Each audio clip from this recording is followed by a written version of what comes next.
Draymond Green is one of the best quotes in sports, and last night was no different. Here he is talking about the game and kind of hinting that it was a fluke. Let's listen to Draymond. They hit 21 threes, and Marcus Smart, Al Horford, and Derek White combined for 15 of them. So those guys are good shooters, but 15 for 23 from those guys, so be fine. Draymond Green says they'll be fine, but Jalen, I ask you, what adjustments do the Warriors need to make to be successful in Game 2? I'm going to quote the great American philosopher Jeezy the Snowman on Draymond's quote. And you know that's family. That's my little brother.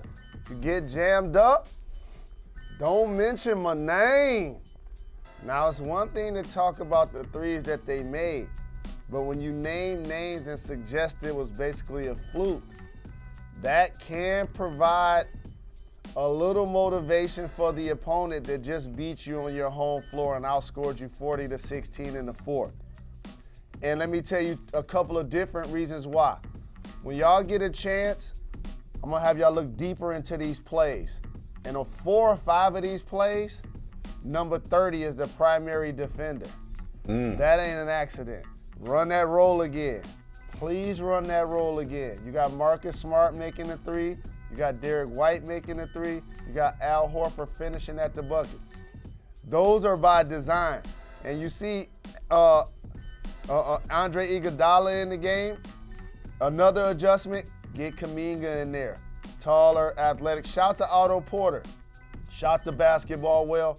Steph Curry, Wiggins, Otto Porter, only guys that play well offensively. And one more thing about an adjustment. Where's Klay Thompson? Where is Klay Thompson? Where's Klay Thompson? I saw him hit a couple threes. I saw him hit a couple threes. No, they had that Akon. He was locked up. They won't let me out. Look at him, locked up. They won't let me out, no.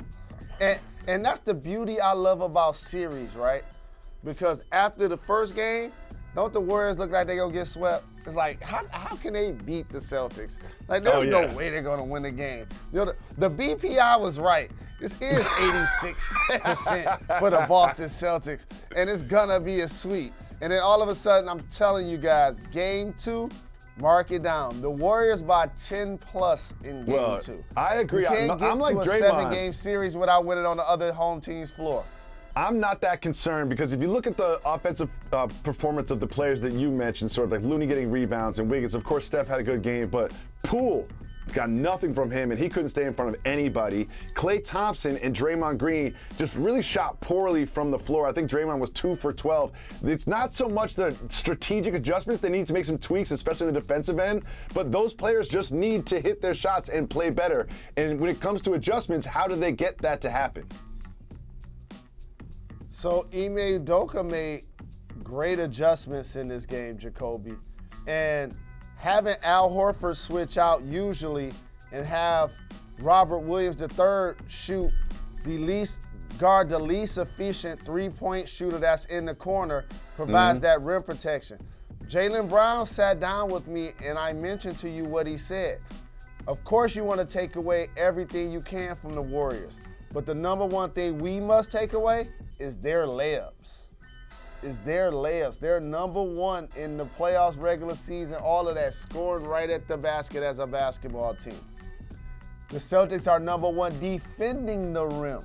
So it's important to do that, and the Boston Celtics did a terrific job of that, taking away the layups, taking away the cuts, taking away the uncontested shots at the cup. Thanks for watching ESPN on YouTube. For live streaming sports and premium content, subscribe to ESPN+.